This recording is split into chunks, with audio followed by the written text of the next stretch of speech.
Done a poo. Where is the poo?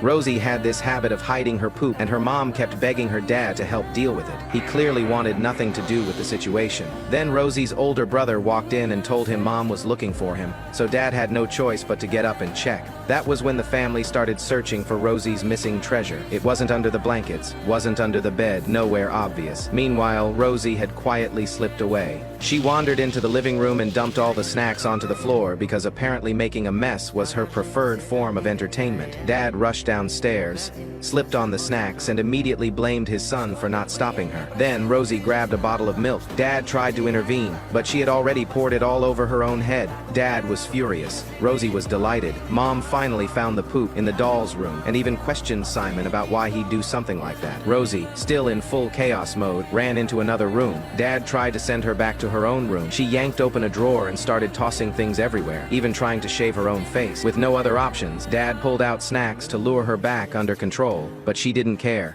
When she tried to open the drawer again, he upped the bribe to 2 bags of snacks. Back in her room, she stuffed the snacks into her mouth until Dad stopped her, reminding her it was bedtime. He settled her in, showed her a comic for about 2 seconds, then shut it off and told her to sleep. To keep her from escaping, he even set up a baby gate and handed her the tablet, which finally kept her calm for a moment. The next day, they headed to the park. Rosie immediately bolted straight toward the road. Dad managed to stop her, but she threw herself onto the ground in protest. He ended up dragging her to the sidewalk while passing pedestrians awkwardly stepped around the scene. With no better idea, he called Mom, who basically said it hadn't even been 5 minutes, and things were already going wrong. Dad insisted he was completely out of options. They loaded Rosie into the car. The moment they reached the park, she was back on the ground, shoving random things into her mouth. Dad held Rosie in his arms and wondered out loud when her speech delay would finally improve. He handed her the AEC device, even though Mom insisted she wouldn't know how to use it. But Rosie proved everyone wrong and immediately pieced together a full sentence, I want Daddy go bye-bye, leaving Dad both impressed and defeated.